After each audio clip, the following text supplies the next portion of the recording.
Civil matter हो या criminal matter हो, टैक्स मैटर हो या कारपोरेट मैटर हो, लैंड मैटर हो या फैमिली मैटर हो, सभी प्रकार के मुकदमों का फैसला 1 साल में हो सकता है।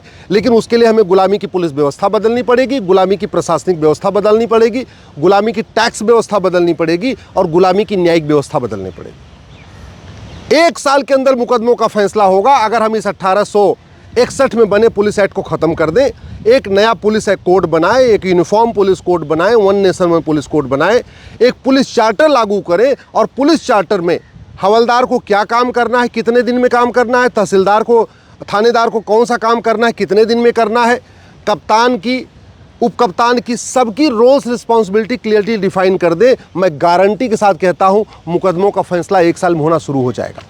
1 साल के अंदर जमीनों का मुकदमों का फैसला शुरू हो जाएगा अगर हम 1908 में बने सिविल प्रोसीजर कोड को बदल दें, ख़त्म कर दें, प्रॉपर्टी को आधार से लिंक कर दें और एक यूनिफॉर्म प्रॉपर्टी कोड बनाएं, one nation one property code बनाएं।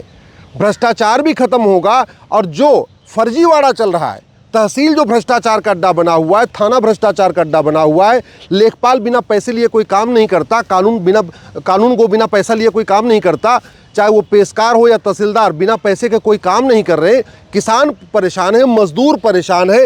ये 1908 का सिविल प्रोसीजर कोड बदल दे, मैं गारंटी के साथ कहता हूँ भ्रष्टाचार भी खत्म होगा, मुकदमों का फैसला, जो जमीन का मुकदमों का फैसला है वो 1 साल में भी शुरू हो जाएगा।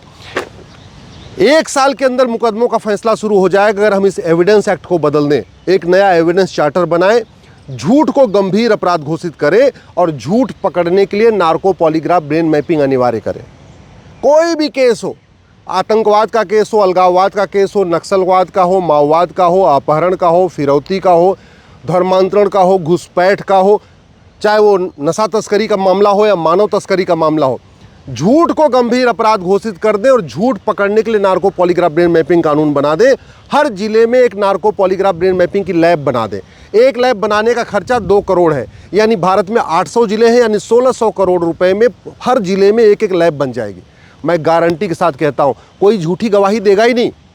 बाप अपने बेटे के लिए झूठी गवाही नहीं देगा, पिता अपने बेटे के लिए जब झूठी नहीं गवाही देगा, पत्नी अपने पति के लिए झूठी गवाही नहीं करेगी, भाई भाई के लिए झूठी गवाही नहीं करेगा। और जब झूठी गवाही नहीं होगी तो तारीख पे तारीख नहीं होगी, फटाफट फैसला हो जाएगा। इस कानून को बदलना पड़ेगा।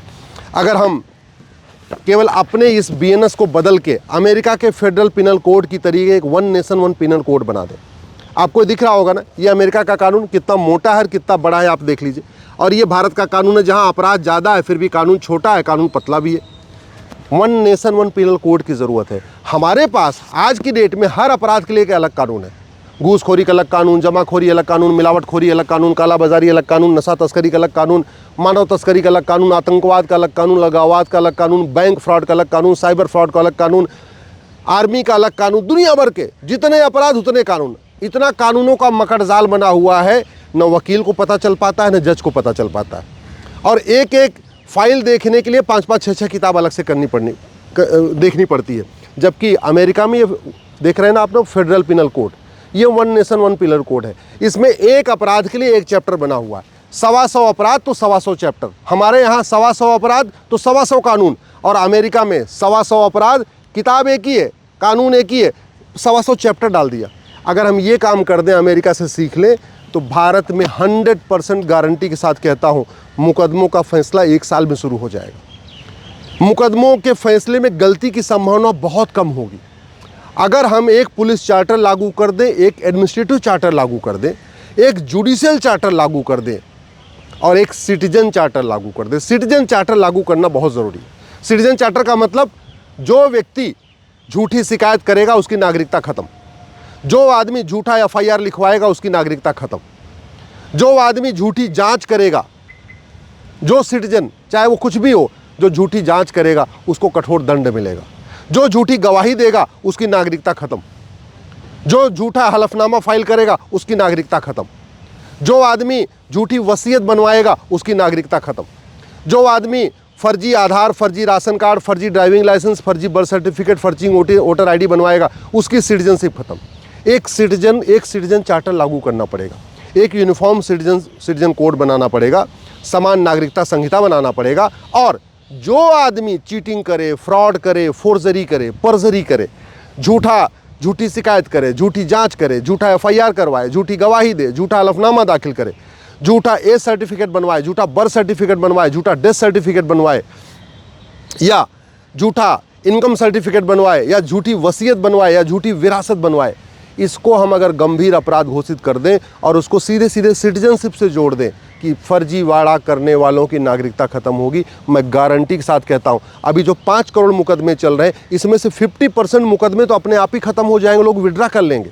ये जो 5 करोड़ मुकदमों के कारण 5 करोड़ परिवार टेंशन में है, और 5 करोड़ परिवार का मतलब 30 करोड़ भारतीय टेंशन में है, इसमें से आधे मुकदमे अपने आप ही विड्रा हो जाएंगे। क्यों? क्योंकि आधे मुकदमे इसमें फर्जी हैं। और आज की डेट में चाहे वो किसान हो, चाहे वो मजदूर हो, चाहे वो मिडिल क्लास हो, चाहे अपर क्लास, सब परेशान है।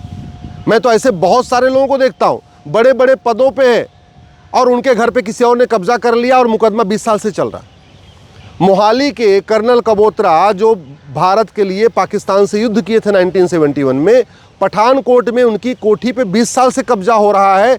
वो बेचारे सेना के जवान रहे कर्नल कबोत्रा, अपनी ज़मीन नहीं छुड़ा पा रहे। जौनपुर में एक ज़मीन का मुकदमा जिसमें 2 वसीयत बनी है, स्वाभाविक सी बात है, एक वसीयत फर्जी होगी, एक वसीयत असली होगी। 40 साल से मुकदमा चल रहा है, 1985 से आज तक ये नहीं तय हो पाया कि किसकी वसीयत असली है, किसकी वसीयत नकली है। उसमें दो डेथ सर्टिफिकेट बने थे, एक में दिखाया गया कि 31 मार्च को मरे, दूसरे में दिखाया गया 2 अप्रैल को मरे। आज तक डिसाइड नहीं हो पाया कि वास्तव में 31 मार्च को मरे कि 2 अप्रैल को मरे। दोनों का डेथ सर्टिफिकेट लगा हुआ है। और ये क्यों लगा हुआ है? क्योंकि फर्जी डेथ सर्टिफिकेट बनाना और फर्जी डेथ सर्टिफिकेट बनवाना ये अपराध नहीं है। आज थाना भ्रष्टाचार का अड्डा बना हुआ है, उसका मूल कारण है घटिया जुडिशियल सिस्टम, घटिया पुलिस सिस्टम। तहसील भ्रष्टाचार का अड्डा बना हुआ है, उसका मूल कारण है घटिया गुलामी का घटिया प्रशासनिक व्यवस्था और गुलामी की घटिया न्यायिक व्यवस्था। आज अगर डिस्ट्रिक्ट कोर्ट में भ्रष्टाचार चल रहा है, उसका मूल कारण है घटिया कानून, गुलामी की घटिया न्यायिक व्यवस्था। आज लोग परेशान हैं, 5 करोड़ मुकदमों का, 5 करोड़ परिवार टेंशन में, उसका मूल कारण है घटिया गुलामी की घटिया पुलिस व्यवस्था, गुलामी की घटिया न्यायिक व्यवस्था, गुलामी की घटिया प्रशासनिक व्यवस्था, गुलामी की घटिया एविडेंस व्यवस्था। ये जो व्यवस्था चल रही है उसके कारण लोग टेंशन में है। संभव है, समाधान है, हो सकता है, और इसकी शुरुआत तो माननीय सुप्रीम कोर्ट को ही करना पड़ेगा, क्योंकि सुप्रीम कोर्ट हमारे संविधान का संरक्षक है। सुप्रीम कोर्ट के जज शपथ लेते हैं कि हम भारत में सबको न्याय देंगे। संविधान भी कहता है सबको न्याय दो। सबको न्याय देने का मतलब 5 दशक के अंदर न्याय नहीं, एक साल के अंदर न्याय। भारत में तो पहले जस्टिस विद इन आवर होता था, 1 घंटे के अंदर मुकदमों का फैसला होता था। छत्रपति शिवाजी महाराज के समय में भी होता था, रानी अहिल्याबाई होलकर के समय में भी होता था।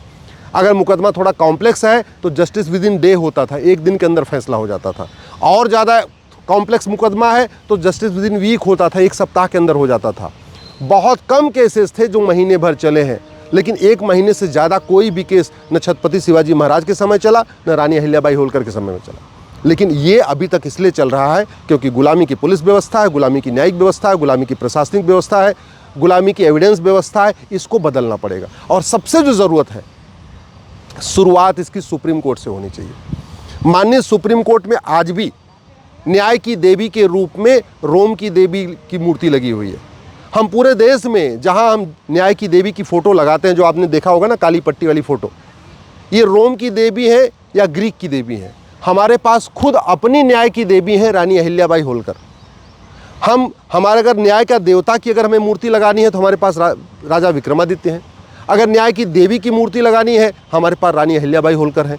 इसलिए मैं सरकार से भी मांग करता हूँ, माननीय सुप्रीम कोर्ट से भी मांग करता हूँ कि आप भारत की देश की अदालतों में, सुप्रीम कोर्ट, हाई कोर्ट में रोम की देवी और ग्रीक की देवी की मूर्ति लगाने की बजाय आप राजा विक्रमादित्य और रानी अहिल्याबाई की होलकर की मूर्ति लगाइए। न्याय के देवता के रूप में हमारे पास राजा विक्रमादित्य हैं, न्याय की देवी के रूप में हमारे पास रानी अहिल्याबाई होलकर है। फिर हम विदेशी न्याय की देवी क्यों मूर्ति लगा रखे हैं? हमारे पास जब अपने खुद के हैं। हमारा जुडिशल सिस्टम दुनिया का सर्वोत्तम था।